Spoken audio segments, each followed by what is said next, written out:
বন্ধুরা, আমার ইউটিউব চ্যানেলে তোমাদের স্বাগতম। আজকে আমি আমাদের স্টুডেন্টদের আঁকাচ্ছি শ্রী গণেশজির একটি মুখমণ্ডল পোর্ট্রেট। সকল বাচ্চারা আগের দিনই তাদের যে ড্রয়িংটা সেই স্কেচটা কমপ্লিট করে নিয়েছিল। তো আজকে শুধুমাত্র সেই স্কেচগুলোর কালার করা হবে। তো কালার হিসাবে আমরা ব্যবহার করছি ডোমসের কেক কালার। যেহেতু আর্টিস্ট ওয়াটার কালারটা একটু এক্সপেন্সিভ, একটু দামটা বেশি, তো প্রথমে বেসিক রং দিয়ে শুরু করি আমরা। তারপরে কনসেপ্টটা যখন ভালো হবে তখন ভালো রং দিয়ে করব। আবার ছোট ছোট কাজ, মুকুটের কাজের জন্য আমরা পেন্সিল কালার ইউজ করছি। এটাও ডোমসের পেন্সিল কালারের মধ্যে একটি বৈশিষ্ট্য রয়েছে, যদি পেন্সিল কালারটা কোনো জায়গায় না বসে তাহলে আমরা সেই পেন্সিলের মাথাটা জলের মধ্যে দিয়ে এই 1-2 সেকেন্ড রেখে তারপরে যদি ব্যবহার করি, দেখবে একদম ওয়াটার কালারের মতন বসে যাচ্ছে, মিশছে ভালো। তো সবাই খুব আনন্দে ছবি আঁকছে। এই ছবিটা ধর্ম বিশেষে নয়, ধর্ম নিরপেক্ষভাবে আঁকানো হয়েছে, শুধুমাত্র একটা ফেসের কনসেপ্ট নিয়ে। তো সেই কারণেই আমার অনেক স্টুডেন্ট আছে যারা মোহামেডান, যারা মুসলিম, তারাও কিন্তু খুব আনন্দ করেই আঁকে। কারণ আমি বারবার একই কথা বলি ক্লাসে, আমি সেই মসজিদের ছবি আঁকাই বা গির্জার ছবি আঁকাই বা মন্দিরের ছবি আঁকাই, কনসেপ্টটা শুধু থাকবে তার স্ট্রাকচারের, তার যে স্ট্রাকচার, তার যে গঠন, তার যে মেন ভাব, সেটার কনসেপ্ট থাকবে। কোনো রকম ধর্মীয় কনসেপ্ট নিয়ে আমরা ছবি আঁকাই না। এই কারণে আমার প্রত্যেকটা গার্জেন আমাকে পছন্দ করে এবং আমি কোনো ধর্মীয় কারণে আমার বিদ্যালয় বন্ধও দিই না। তো ধর্ম থেকে আমি বলতে গেলে অনেকটা দূরে। প্রত্যেক ঈশ্বর, আল্লাহ, ভগবান, গড যাই বলেন না কেন, প্রত্যেককে রেসপেক্ট করি, কিন্তু ব্যক্তিগতভাবে আমি কোনো ঈশ্বরকে বা কোনো ধর্মকে আমি স্টুডেন্টের ঊর্ধ্বে, আমার পিতামাতার ঊর্ধ্বে প্রাধান্য দেই না। তো সেই কারণে এই গণেশজির মূর্তি সবাইকে আঁকিয়েছিলাম, কারণ দেখতে খুব সুন্দর। একটি গণেশের মাথা পিঙ্ক কালারের বা নীল কালারের, তার উপরে মুকুট পরা, একদম অদ্ভুত সুন্দর, একদম মনোরম একটা মুখমণ্ডল, একটা মনোমুগ্ধ মুখমণ্ডল বলতে পারো সেরকম। তো তার জন্যই আঁকিয়েছি এবং বাচ্চারা খুব আনন্দে আঁকছে। ছোট ছোট বাচ্চারা, এরা কেউ ক্লাস 5-এ পড়ে, কেউ 6-এ পড়ে, ঊর্ধ্বে কেউ 7-এ পড়ে, এরা এই ছবিটা আঁকছে। এটা জুনিয়র ক্লাস। আর একটা ক্লাসে কাজ হচ্ছে আমাদের বড়দের কাজ, সেই কাজটাও দেখাবো। তো বাচ্চাদের কাজগুলো কেমন হচ্ছে সেটা দেখে নাও, এবং বাচ্চারা কেমন আঁকতে পেরেছে সেটা অবশ্যই কমেন্ট করে জানাবে। আর যদি নতুন হয়ে থাকো, যদি আমার ভিডিওটা প্রথম দেখে থাকো, তাহলে চ্যানেলটাকে সাবস্ক্রাইব করে সাপোর্ট করবে, যাতে এরকম সুন্দর ভিডিও আমরা বাচ্চাদের কাজগুলো তোমাদেরকে দেখাতে পারি।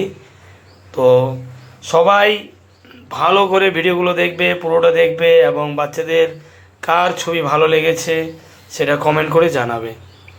সবাই সুন্দর আঁকছে। প্রথমত বেসিকভাবে ওয়াটার কালার করতে জলের কন্ট্রোল করাটা তাদের খুব কঠিন। তাই আমি বলি যে অল্প রং, অল্প জল নিয়ে তুলিটাকে পেন্সিলের মতন ধরে কাজ করতে।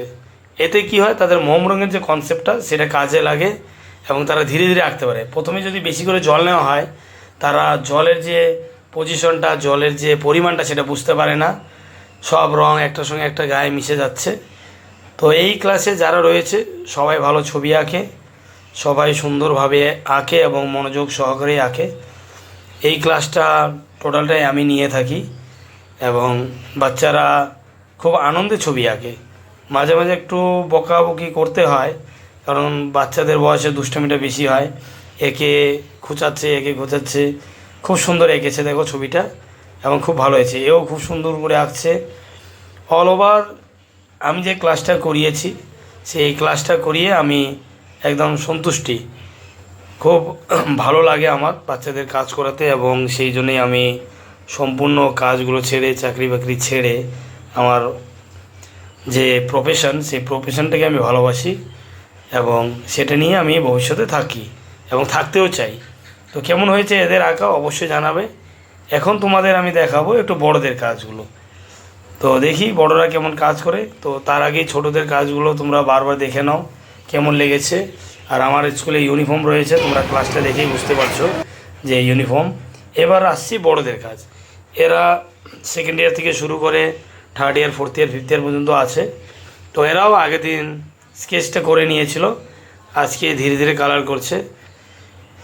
এরা আমি বেসিক্যালি যেটা ইউজ করে এই বাচ্চাদের সেটা হচ্ছে ডোমসের কেক কালার, এবং যারা একটু অ্যাডভান্স রয়েছে তারা আর্টিস্ট ওয়াটার কালার ব্যবহার করে। কিন্তু ডোমসের কেক কালারটা সবার জন্য সহজলভ্য আর কি, সবাই সহজে কিনতে পারে। এই ছোটো বাচ্চা দু একজন এখানে ইউনিফর্ম পরে নেই, হয়তো তাদের ইউনিফর্মটা নোংরা হয়ে গেছে বা ধুয়ে দিয়েছে, এবং বাকিরা সবাই কিন্তু ইউনিফর্ম পরেই আছে। তো দেখো কেমন আঁকছে এরাও খুব সুন্দর ছবি আঁকে। দু একজন বাদ দিয়ে, দু একজনের একটু মনোযোগটা কম থাকে, তো দু একজন বাদ দিয়ে কিন্তু অল ওভার সবার আঁকাই কিন্তু সুন্দর, এবং সবাই কিন্তু খুব মনোযোগ সহকারেই আঁকে। আমার ভিডিওগুলো তোমাদের কেমন লাগে অবশ্যই কমেন্ট করে জানাবে, এবং ভিডিওটা ভালো লাগলে চ্যানেলকে সাবস্ক্রাইব করবে এবং বেল আইকন প্রেস করে রাখবে পরের ভিডিওগুলো দেখার জন্য। তো কেমন লেগেছে অবশ্যই কমেন্ট করবে, কিন্তু কার ছবি ভালো লেগেছে সেটাও অবশ্যই জানাবে। এবং আমার যে ড্রয়িং ক্লাস করানো এবং আমার যে করার পদ্ধতি, আমার যে কনসেপ্ট তোমাদের কেমন লাগে সেটাও কমেন্ট করবে। আর এখানে যদি আমার কোনো স্টুডেন্ট যারা ছবি আঁকছো তারা যদি দেখে থাকো, যে তারা অবশ্যই কমেন্ট করে জানাবে, তাদের নামগুলো জানাবে। তো আজকের জন্য এখানেই, সবাই ভালো থাকবে, সুস্থ থাকবে, আর ভিডিওটা পুরো দেখে যাবে।